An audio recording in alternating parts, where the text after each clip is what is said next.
굿모닝, 좋은 아침입니다. 오늘은 3월 11일 수요일입니다. 오늘도 말씀 앞에 나오신 여러분들을 주님의 이름으로 축복하고 또 환영합니다. 오늘도 말씀 묵상을 통해 허락하시는 하나님의 은혜와 평강이 여러분들의 삶과 여러분들의 가정 그리고 여러분들의 일터와 기업 가운데 충만하기를 기도하겠습니다. 오늘도 사모하는 마음으로 또 기대하는 마음으로 함께 말씀 묵상 나누도록 하겠습니다. 오늘 우리에게 주신 하나님의 말씀은 마태복음 22장 1절부터 14절까지의 말씀입니다. 마태복음 22장 1절부터 14절까지의 말씀 우리 함께 나누도록 하겠습니다. 오늘 본문에서 예수님께서는요 또다시 천국에 대한 그 비유의 말씀을 하십니다. 2절 말씀, 하늘나라는 자기 아들을 위해 결혼잔치를 베푸는 왕과 같다. 여러분, 결혼식에는요 또 결혼잔치에는 정말 많은 하객들이 초대를 받아 참석하게 됩니다. 그런데 오늘 본문의 이 예수님의 비유의 말씀 속에서의 결혼잔치는 그냥 결혼잔치가 아니라 왕이 그 아들의 결혼을 축하하기 위해서 베푸는 그러한 결혼잔치입니다. 얼마나 많은 사람들을 초대했겠습니까? 본문을 보시면요, 왕이 종들을 보냅니다. 그리고 그 아들의 결혼잔치에 많은 사람들을 초대하게 됩니다. 그런데 초대받은 사람들이 그 초대에 응하지 않습니다. 그리고 그 소식을 들은 왕이 다시 종들을 보내지요. 그리고 이 잔치가 얼마나 성대한 잔치가 될 것인지, 이 잔치를 위해서 얼마나 많은 것들을 준비하는지 왕이 설명하게 합니다. 그리고 정중하게 그리고 간절히 초대를 다시 합니다. 내가 황소와 또 송아지를 잡아서 만찬을 준비했으니 꼭 참석해 주십시오 라고 왕이 초대하는 것이에요. 그런데 사람들은 여전히 그 초대에 응하지 않습니다. 오늘 본문 5절 말씀을 보시면요, 들은 척도 하지 않았다 이렇게 기록하고 있음을 우리가 보게 되죠. 어떤 사람들은 밭으로 일하러 가고 어떤 사람들은 장사를 하러 갔다. 그리고 심지어는 왕의 종들을 모욕하고 죽이기까지 했다. 이렇게 기록되어져 있는 것을 우리는 보게 됩니다. 여러분, 왕이 가만히 있겠습니까? 이러한 소식을 들은 왕이요 군대를 보냅니다. 그리고 살인한 자들을 죽이고 그 도시를 불태워 버립니다. 그리고 왕은 혼인잔치의 그 빈자리를 채우기 위해서 왕의 종을 내거리 길거리로 보냅니다. 그리고 그곳에서 만나는 사람들을 결혼잔치에 초대하게 하였습니다. 그리고 종들은 길거리에 나가서 그곳에서 만나는 사람들을 초대하기 시작했습니다. 길에서 만나는 모든 사람 누구나 초청해서 데려왔습니다. 그렇게 왕의 아들의 결혼식 잔치가 채워지게 되지요. 여러분, 오늘 이 비유의 말씀은요, 우리가 이전에 보았던 비유의 말씀과 그렇게 다르지 않습니다. 자, 그런데 왜 오늘 본문에서 예수님께서는 혼인잔치를 이 비유 속에서 사용하시면서 하나님의 나라에 대한 말씀을 하고 계시는 걸까?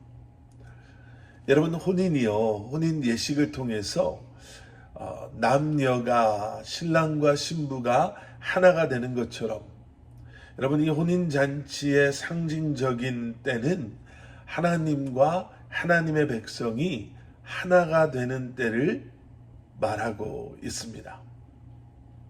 신랑 되신 예수님과 신부된 우리가 완전히 하나가 되는 것, 즉 완전한 구원을 이루는 것을 의미한다라고 할 수 있는 것입니다. 여러분, 바로 그것이 하나님의 나라이고요. 바로 그것이 천국인 줄 믿습니다. 자, 왕의 아들의 혼인잔치에요. 이제 많은 사람들이 예상치 못했던 초대를 받고 참석하게 되었죠. 그리고 이제 그 초대받은 사람들을 보기 위해서 왕이 연회장에 들어왔습니다. 그런데 그 가운데에 예복을 입지 않은 사람들이 있었다라는 거예요. 혼인예식에 초대를 받아서 오는데 아무런 준비도 하지 아니하고 예복을 갖추어 입지 않고 그 예식 자리에 나온 것이죠. 그래서 왕이 묻습니다. 본문 12절 말씀. 여복의 친구, 그대는 어떻게 결혼 예복도 입지 않고 여기에 들어온 거요? 그는 아무 대답도 할 수 없었다. 그래서 임금이 이제 종에게 이렇게 말합니다. 13절 말씀.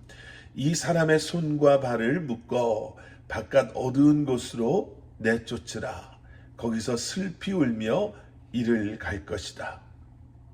그렇게 이 비유의 최종적인 결론이 이렇게 마무리가 됩니다. 14절. 이와 같이 초대받은 사람은 많지만 선택받은 사람은 적다. 여러분, 지금 이 말씀은 무엇을 의미하고 있는 것일까요? 이미 이 비유는 더 이상 유대인들을 향한 비유가 아닙니다. 이 비유는 교회를 향한 비유의 말씀입니다. 교회라는 곳은 누구나 올 수 있는 그러한 곳입니다. 하지만 그곳에서는 예복을 갖추어 입어야 한다라는 거예요. 여기서 이 예복은 무엇을 의미하는가? 그 초대에 걸맞은 삶의 모습, 그 초대에 걸맞은 삶을 의미하는 것이죠. 예복이 자격이 되는 것은 아닙니다. 초대받을 수 없었던 그러한 사람들이었지만 왕의 은혜로, 하나님의 은혜로 하나님의 백성 된 우리에게 필요한 것은 하나님의 자녀된 바로 그러한 구별된 모습이다라는 것이죠. 누구든지 그 은혜에 반응하는 자는 주님 앞에 나아올 수 있는 자격이 그 은혜로 말미암아 주어지게 되는 것입니다. 하지만 그 은혜를 온전히 안다면, 내가 절대로 초대받을 수 없는 그 자리에 내가 지금 초대받았다라는 그 사실을 온전히 안다면 우리는 아무 생각 없이 그 자리에 나아가지 않을 것입니다. 우리의 이전의 모습은 뒤로 하고 이제는 택함 받은 자로서의 그 예식에 참여할 수 있는 사람의 모습으로 우리는 그 자리, 그 앞에 나아가야 한다라는 것이죠. 구원받은 우리가 여전히 예전의 모습, 예전의 그러한 버릇, 예전의 습관, 예전의 라이프 스타일을 내려놓지 못하고 여전히 그 안에 거한다면 여러분, 그 사람은 하나님의 은혜를, 그 사랑을 온전히 안다라고 할 수 없을 것입니다. 은혜를 어뷰스하는 것이 아니라 예수 그리스도의 십자가의 사랑을 우리가 어뷰스하는 것이 아니라 다시 한번 그 은혜와 사랑에 반응하며 우리의 옛 모습은 벗어버리고 택함받은 하나님의 백성들로 주님 앞에 나아갈 수 있는 저와 여러분들이 될 수 있기를 주님의 이름으로 간절히 축원합니다. 함께 기도하시겠습니다. 사랑의 아버지 하나님, 주님 감사합니다.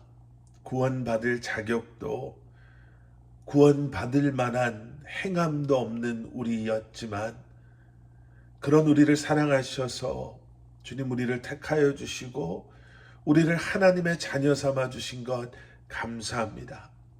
우리의 자격, 우리의 행함, 우리의 어떠함에 근거한 구원이 아닌 예수 그리스도의 십자가의 은혜와 사랑으로 구원받았음을 우리로 늘 기억하게 하셔서 이제는 그 사랑의 그 은혜에 반응하며 택함받은 하나님의 백성들로 이 땅에서 살아갈 수 있도록 다시 한번 예수 그리스도의 십자가의 은혜와 사랑을 기억하며 매일매일 그 사랑을 전하며 살아가는 저희들 되게 하여 주시옵소서. 예수 그리스도 이름 받들어 간절히 기도드렸사옵나이다. 아멘.